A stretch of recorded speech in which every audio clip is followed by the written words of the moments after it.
안녕하십니까. 저는 포항대형교회 중고등부 담당 목사 원조입니다. 한 주간 잘 보내셨는지요? 이번 주에는 고3 대면 수업이 시작이 되었죠. 다음 주는 또 다른 학년들도 시작이 된다고 합니다. 마스크 꼭 쓰고 다니시고 또 거리 두기 또 위생 관리를 잘 해야 될 때인 것 같습니다. 오늘 드디어 첫 번째 시간 소요리 문답 첫 번째 시간을 가지려고 합니다. 오늘부터 시작해서 중고등부 예배가 시작되는 그날까지 소요리 문답을 한 문씩 배울 거고요. 빨리 그날이 오기를 기대합니다. 부모님과 함께 자녀들이 이 영상을 보고 같이 공부하고 같이 배우고 같이 나누는 시간이 되었으면 좋겠습니다. 코로나19로 일상에 많은 변화들이 있는데 그 중에 하나가 가족들이 함께 할 시간들이 많아졌다는 거죠. 그래서 그런 시간에 다른 것을 하는 것이 아니라 그런 시간에 이 요리 문답을 함께 공부하고 함께 배우고 함께 나눌 수 있다면 믿음 안에서 같이 자랄 수 있지 않을까 생각이 됩니다. 그래서 가족들이 우리 부모님과 자녀들이 함께 공부하는 시간으로 이 영상을 잘 활용해 주시기를 부탁드립니다. 이제 본격적으로 시작할 건데요. 먼저는 웨스트민스터 소요리 문답을 함께 읽으면서 시작을 하겠습니다. 방식은 이렇습니다. 먼저 부모님께서 문을 읽어주시고 자녀가 답을 해주시고요. 그 다음에는 자녀가 문을 읽어주시고 또 우리 부모님들이 답을 해주시고 이런 식으로 번갈아 가면서 문답을 같이 읽는 시간을 가지겠습니다.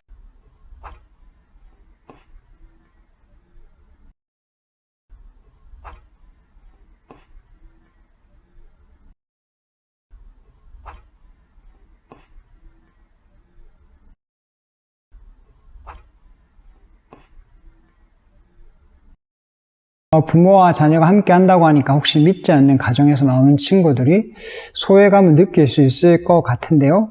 너무 염려하지 마십시오. 제가 있으니까 저에게 연락하면 저와 함께 문답을 공부할 수 있을 것이니 너무 소외감 느끼지 마시고 저한테 연락 주시기 바랍니다. 1문을 해설하는 시간을 가지도록 하겠습니다. 1문에서 가장 눈에 띄는 단어는 목적입니다. 목적. 사람의 첫째된 목적이 무엇인가를 묻고 있죠. 신앙의 선배들이 성경을 요약하면서 처음으로 던진 질문이 사람의 목적입니다. 사람이 살아가는 데 있어서 그 목적이 무엇일까를 우리에게 질문을 던지고 있죠. 가만히 생각해보면 존재하는 대부분의 것들이 목적이 있습니다. 그것만의 고유한 목적이 있죠. 예를 들면 볼펜은 무언가를 기록하는 목적에 쓰이는 도구입니다. 컵이나 잔인 무언가를 마시는 데 쓰는 거죠. 그리고 제가 앉아있는 이 의자는 사람이 앉는 것을 목적으로 하는 도구고요. 이 책상은 제가 이렇게 발을 올려놓거나 뭔가를 올려놔서 책을 보거나 음식을 먹거나 이런 목적으로 만든 것입니다. 사람들이 무언가를 만들 때, 특히 물건을 만들 때는 목적을 가지고 만들죠. 분명한 목적과 쓰임새를 가지고 만듭니다. 우리가 쓰는 물건도 이럴 건데 사람에게는 목적이 없을까요? 아무런 목적도 없이 이 땅에서 우리는 존재하고 살아가고 있는 것일까요? 그것을 묻는 질문이 1문입니다. 성경은 사람도 분명한 목적을 가지고 있다라고 알려주고 있죠. 이것은 창조와 관련된 질문인데요. 사람이 어쩌다가 우연하게 이 땅에 생겨났다고 성경은 말하지 않습니다. 성경은 어떤 존재가 사람에 대한 분명한 목적을 가지고 이 땅에 만드셨다라고 그렇게 가르치고 있죠. 이 존재는 창조주 하나님, 삼위 하나님임을 성경은 알려주고 있습니다. 삼위 하나님께서 의논을 하셔서 하나님의 형상대로 지으시고 분명한 목적을 심어 두셨다라고 우리에게 알려주고 있습니다. 혹시 여러분들 중에 가치 없거나 의미 없는 인생을 살고 싶은 친구들이 있나요? 없죠. 사람은 누구나 가치 있고 의미 있는 삶을 살고 싶어 합니다. 우리는 이런 말을 들으면 굉장히 기분이 나쁜데요. 너는 왜 사냐? 뭐 이런 비꼬는 말들이 있죠. 너는 아무짝에도 쓸모없어. 이런 말을 들으면 여러분 막 기분이 좋아지나요? 그렇지 않습니다. 우리는 이런 말을 들으면 굉장히 기분이 나쁩니다. 왜냐하면 우리는 쓸모없는 존재가 아니라 쓸모있는 존재이기 때문이고 쓸모있는 존재로 살고 싶은 열망이 우리 안에 있기 때문입니다. 하나님께서 사람 가운데 살아가는 목적을 심어 두셨기 때문에 사람은 의미가 있고 가치가 있는 삶을 살고 싶어 하는 겁니다. 처음 읽은 문을 보면 그 목적 앞에 수식어가 있죠. 첫째 된다는 것은 둘째도 있고 셋째도 있고 넷째도 있다는 말이죠. 사람들을 살아가는데 수많은 목적들이 있다는 말입니다. 그 중에 첫째 되는 가장 우선되는, 영어로 보면 치프라고 되어 있는데요. 가장 주된 최고의 목적이 무엇인가를 그 문답에서 가르치고 있습니다. 바로 하나님을 영화롭게 하고 영원토록 그분을 즐거워하는 것이 목적이라고 알려주고 있죠. 기억날지 모르겠지만 우리가 처음 일문을 배울 때 하나님을 영화롭게 하는 것, 영원토록 그분을 즐거워하는 것 중에 앞에 부분에 포커스를 맞췄습니다. 사람의 목적은 하나님을 영화롭게 하는 것입니다. 우리가 어떻게 한다고 해서 하나님이 더 영화로워지시는 것이 아닙니다. 하나님은 존재 자체로 영광스러우신 분, 세상 그 어떤 것과 비교할 수 없을 정도로 영화로우신 분이라고 성경은 우리에게 알려주고 있습니다. 그러면 우리가 어떻게 하나님을 영화롭게 할 수 있는가? 내 삶을 통해 하나님의 영광스러우심을 드러내는 것이 하나님을 영화롭게 하는 것입니다. 내 말, 내 행동, 내 생각, 내 의지, 내 정서, 감정, 그 모든 것을 통해서 하나님의 영광스러우심을 사람들에게 드러내고 나타내는 것이 하나님을 영화롭게 하는 삶이라고 우리에게 알려주고 있습니다. 이 말이 조금 어려울 수도 있는데요. 신앙이 자라면서 조금씩 더 깊이 이해하게 될 것입니다. 고린도전서 10장 31절에 이런 말씀이 있죠. 그런즉 너희가 먹든지 마시든지 무엇을 하든지 다 하나님의 영광을 위해서 하라. 우리가 무슨 일을 하든지 나의 영광이 아니라 하나님, 그분의 영광을 위해서 하라는 말씀입니다. 이것이 사람의 첫째 되는 목적이라고 우리에게 알려주고 있습니다. 하나님의 영광을 위해서 살라고 하니까 어떤 마음이 드십니까? 막 신나고 즐겁고 막 스펙타클한 인생을 기대가 되나요? 아니면 깝깝하고 답답하고 막 지겨울 것 같고 그런 생각이 듭니까? 아마 대부분의 학생들이 하나님의 영광을 위해서 살려고 하면 왠지 깝깝하고 지겹고 재미없는 인생이라고 생각할 수 있는데요. 제가 축구를 좋아하니까 축구를 예로 들어볼게요. 축구화가 언제 가장 기쁘고 즐겁고 신나고 자기 인생에 가치 있다고 느낄까요? 축구 선수가 축구화를 신고 그라운드를 누빌 때, 그래서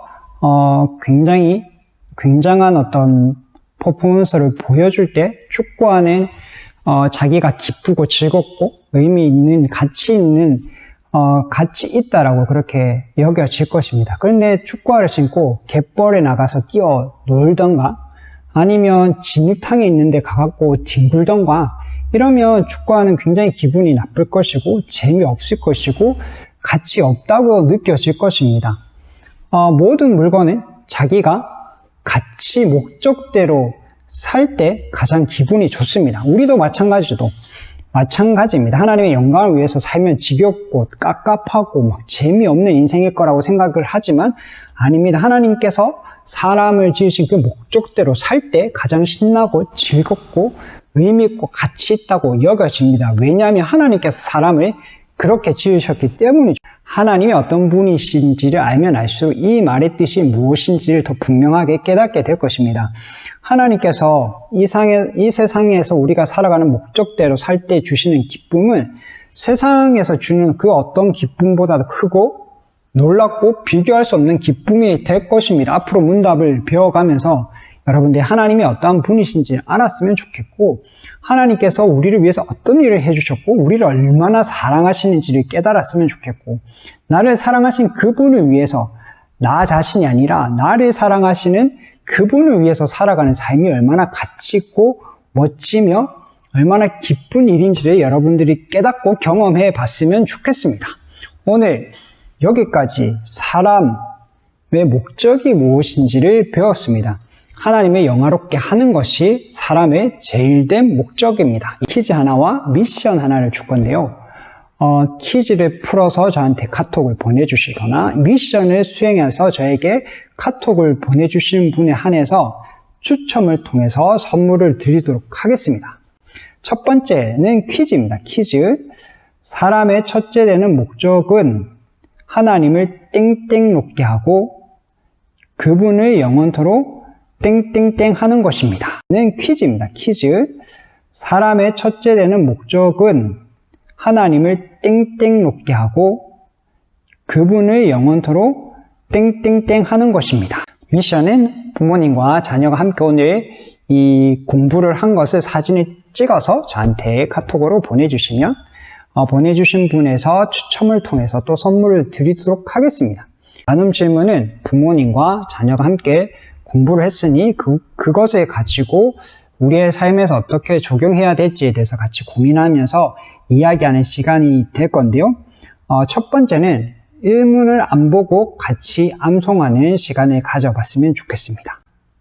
두 번째는 부모님이 청소년 시절, 지금 자녀 시절에 어떤 목표, 어떤 삶의 목적을 가지고 있었는지를 곰곰이 생각해 보셔서 자녀들에게 한번 들려주시는 시간을 가졌으면 좋겠습니다. 세 번째는 자녀들이 지금 이루고 싶은 목적이 무엇인지 자녀들이 부모님께 한번 들려주는 시간을 가지면 좋을 것 같습니다. 네 번째는 부모님들이 청소년이 이루고 싶었던 그 삶의 목적과 목표가 있었는데 하나님께서 이것을 어떻게 인도해 주셨고 이끌어 주셨는지 그때 내가 삶의 목적들이 이거였는데 지금은 하나님께서 이렇게 바꿔주셨을 수도 있고 지금 그때 하나님께서 주신 목적대로 지금 살아오신 분들도 있을 것인데 그런 것들을 자녀들에게 한번 들려주시면 좋을 것 같습니다. 다섯 번째는 자녀들이 오늘 배운 문답을 통해서 우리 부모님들의 삶을 들여다보았을 때 부모님께서 어떤 측면에서 하나님의 영광을 드러내는 삶을 살고 있는지를 한번 자녀들이 부모님들한테 한번 들려주면 좋을 것 같습니다. 우리 부모님은 이런 부분에 있어서 하나님의 이런 성품을 우리한테 보여주시는 것 같다. 우리 부모님은 이런 측면에 있어서는 하나님의 이런 모습을 우리한테 보여주시는 것 같다. 이런 이야기들을 또 부모님한테 들려주는 시간을 가지면 좋을 것 같습니다. 오늘 1문은 이렇게 마치도록 하겠습니다.